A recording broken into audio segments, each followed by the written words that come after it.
نحمد نصلی علی رسول الکریم اما بعد اعوذ باللہ من الشیطان الرجیم بسم اللہ الرحمن الرحیم انا اعطیناک الکوثر فصلی لربک وانحر ان شانئک هو الابتر۔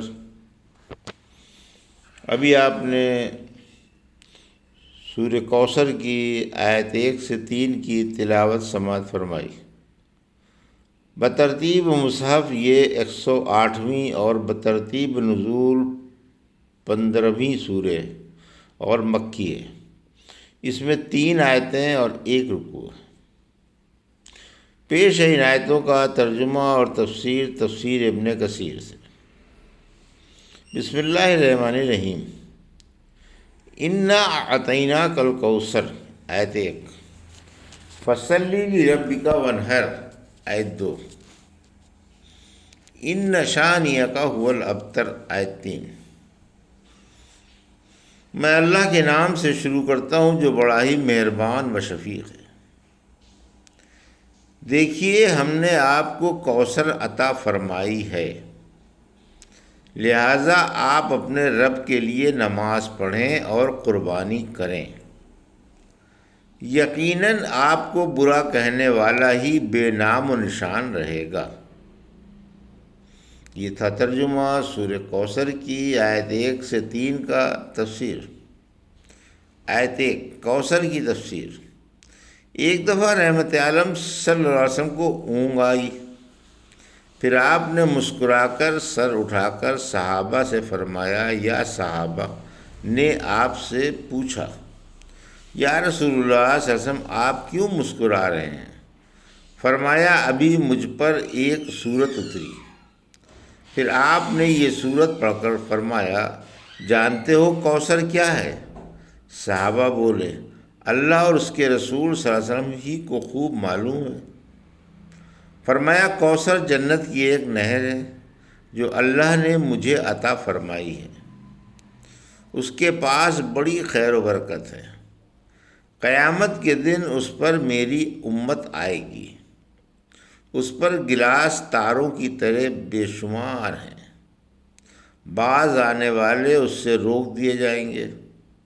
میں کہوں گا، یا رب یہ تو میرے امتی ہیں۔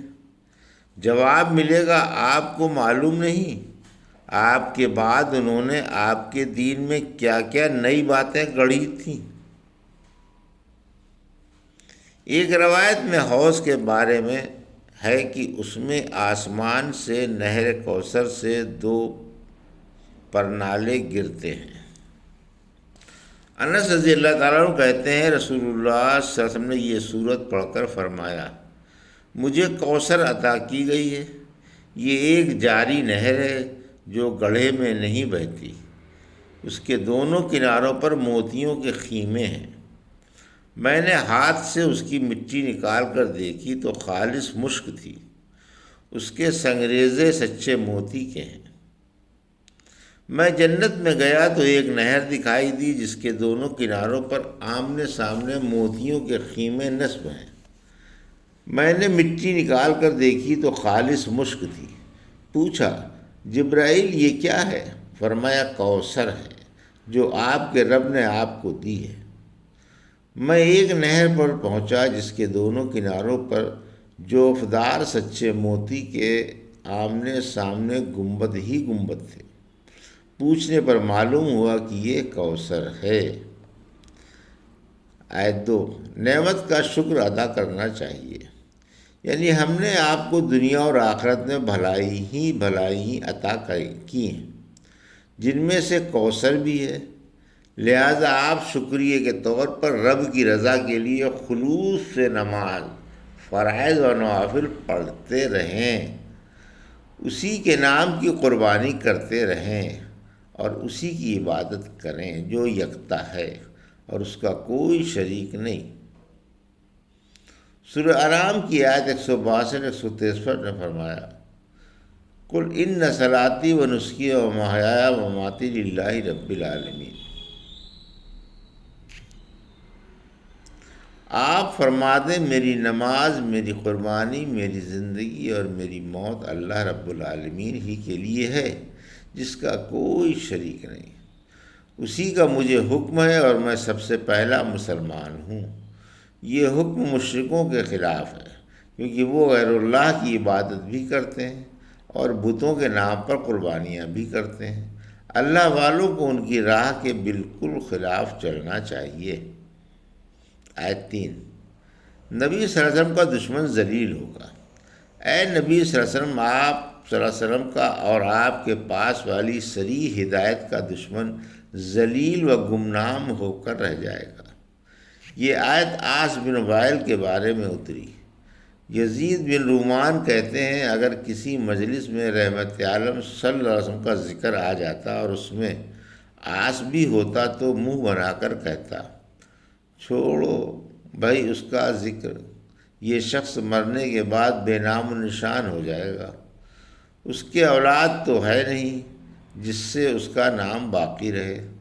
اس پر اللہ نے یہ صورت اتاری۔ ابن عباس دانا فرماتے ہیں، ایک دفعہ کعب بن اشرف مکے میں آیا۔ قریشیوں نے اس سے پوچھا کہ آپ یہودیوں کے سردار ہیں، ذرا اس جوان کو تو دیکھیں جو اپنی قوم سے بالکل کٹ گیا ہے اور اس خیال میں مگن ہے کہ ہم سے بہتر ہے، حالانکہ ہم حاجیوں کے خدمتگار ہیں، بیت اللہ کے پاسبان ہیں اور آب زمزم پلاتے ہیں، بولا تم اس سے بہتر ہو۔ اس پر یہ آیت اتری۔ نبی صلی اللہ علیہ وسلم قیامت تک ہمگیر شہرت کے مالک ہیں، ابتر یعنی تن تنہا، جس کا کوئی نام لیوا اور پانی دیوا نہ ہو۔ جب کسی کی نرینہ اولاد نہ رہے تو کہا جاتا ہے وہ ابتر ہے، یعنی اس کی نسل کٹ گئی، اب اس کا نام نہیں چلے گا۔ جب رحمت عالم صلی اللہ علیہ وسلم کے فرزند فوت ہو گئے تو مشرکوں نے آپ کو بھی اسی لفظ سے پکارا۔ لوگوں نے اپنی جہالت سے سمجھا کر، جب آپ کے فرزند فوت ہو گئے تو اب آپ کے بعد آپ کا نام کون لے گا؟